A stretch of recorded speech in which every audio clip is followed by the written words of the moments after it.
대전 팝콘 행사에 다녀왔습니다. 서울 팝콘 이후 대전에서 열린 두 번째 팝콘 행사였는데요. 위치는 대전 컨벤션 센터에서 진행했고 빨간색 화살표 위치에서 입장할 수 있었습니다. 입장하니 행사장 안내 팻말이 보여 찾기가 쉽더라고요. 덕분에 금방 입구에 도착했습니다. 가장 먼저 보인 부스는 대전 엑스포 마스코트 꿈돌이였는데요. 마스코트라 그런지 부스 크기나 퀄리티가 상당했습니다. 인형탈을 쓰신 분이 행사장을 돌아다녀서 찾기도 어렵지 않더라고요. 옆에는 NFT를 활용한 메타버스 게임 부스, 그리고 미출시된 게임을 홍보하는 부스와 게임을 체험할 수 있는 부스들이 있었습니다. 체험할 때 옆에서 부스 관계자분들이 설명해 주시는데 친절하셔서 그런지 재밌게 즐길 수 있었습니다. 이후에는 웹툰 부스를 볼 수 있었는데요. 타블렛 체험존이 설치되어 있어서 그림을 그릴 수 있었고 뒤편에는 포토존이 있었습니다. 부스 크기는 넓었는데 크기에 비해 비어있는 느낌이 강해서 구성이 좀 아쉽다는 생각이 들었습니다. 한국풍 아트 컨셉의 부스를 지나서 굿즈 판매 부스에 도착했는데요. 머그컵이나 그립톡,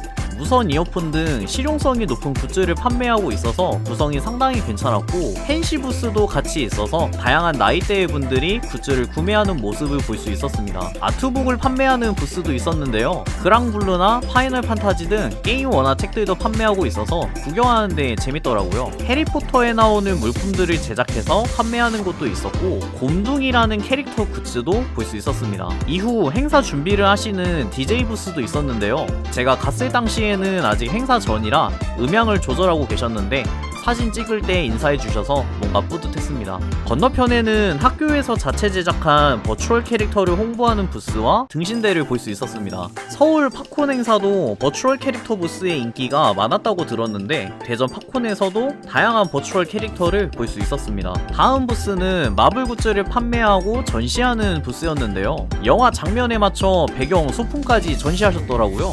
타노스에 맞서는 캡틴 아메리카나 엔드게임의 아이언맨, 그리고 수트 착용 모습을 볼 수 있었습니다. 굿즈 퀄리티가 엄청나서 지름신 찾는데 상당히 애먹었는데요. 여기서 한 10분 서 있었던 걸로 기억합니다. 부스들을 지나다니다 방명록을 남길 수 있는 큰 패널을 볼 수 있었는데 옆에 지나갈 때마다 소리가 나는 체험도 할 수 있었습니다.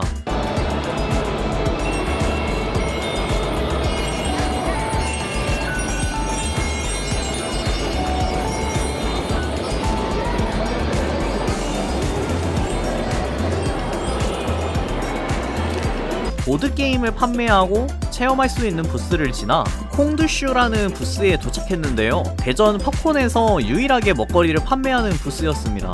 콩을 튀겨서 시즈닝 가루를 버무린 제품이었는데 가격도 저렴하고 제가 먹는 걸 상당히 좋아하는 사람이라 못 참고 구매했습니다. 담아주시는 패키지도 옛날 느낌 나서 만족스러웠는데 실제로 맛도 좋았네요. 마지막으로 트라이 컴퍼니라는 부스에 도착했는데요. 제가 이날 돌아다닌 부스들 중 가장 사람이 많았고 폐장 시간까지 북적했던 부스였습니다. 부스 앞에서 많은 분들이 사진을 찍고 계셨고 부스 관계자분들이 회사 소개를 하시더라고요. 회사에 속해 있는 뿌요라는 캐릭터와 시오라는 마스코트 캐릭터들이 있었고 회사에서 하는 업무를 캐릭터로 소개하는 방식은 상당히 신선했습니다. 투표도 할 수 있었는데 저는 뿌요라는 캐릭터에게 투표했는데요.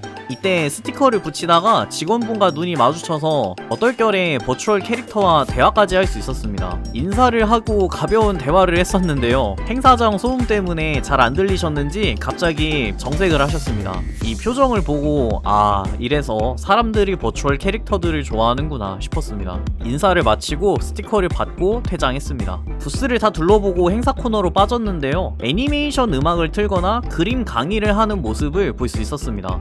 행사 구성 자체는 좋았는데 안내 시간을 알기가 어려워서 따로 방송을 해주면 더 좋지 않았을까 싶었습니다. 행사 부스 오른편에는 드로잉 존이 있었는데 자유롭게 그림을 그릴 수 있게 펜을 비치해뒀더라고요. 그중 블루 아카이브, 버추얼 캐릭터들을 볼 수 있었습니다. 특히 히비키를 엄청 크게 그리신 분이 계시던데 대단한 선생님이 다녀갔다는 걸 알 수 있었습니다. 마지막으로 이타샤 존에 도착했는데요. 역시나 가장 먼저 반겨주는 건 블루 아카이브였습니다. 데엔나의 히나랑 밀레니엄의 베리타스가 전시되어 있었고 DJ 맥스의 망이나 소녀전선의 피구공, 애니메이션 이타샤들도 볼 수 있었고 그중 제가 중학생 때 처음 봤던 어가초도 볼 수 있었습니다. 마지막으로 버추얼 캐릭터의 이타샤를 볼 수 있었는데 이 차량이 가장 공을 많이 들이셨더라고요. 캐릭터에 대한 애정이 상당하다는 걸 알 수 있었습니다. 사진보다 실물이 더 이뻤던 차량이었네요. 그렇게 이타샤존도 지나서 휴식 공간으로 빠졌는데 이니셜 D를 설치를 해줬더라고요. 여기 재밌었던 게 아이들보다도 성인 남성들이 매우 재밌게 즐기시고 계셨습니다. 저도 이니셜 D 좋아합니다. 뒤편에는 리듬 게임을 설치해뒀는데 왼쪽에 펌프 기기는 사용이 불가능했는데요. 사용이 불가능한 기기를 왜 설치해뒀는지는 조금 의문이 들었습니다. 옆에는 잠시 쉬면서 커피를 구매할 수 있는 공간이 있었고 휴식 공간 뒤편에 보드게임 존이 있었는데요. 대회가 열린 건지 매우 많은 분들이 즐기시고 계셨습니다. 처음 가본 팝콘 행사였습니다.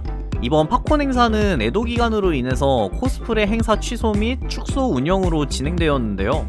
때문에 규모에 비해 활발한 느낌이 적었어서 아쉬웠던 행사였습니다.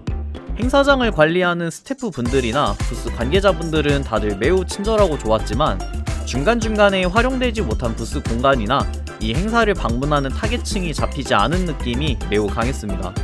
또 행사가 열리는 직전까지 홍보가 적었어서 행사 자체를 모르셨던 분들도 많았다고 생각합니다.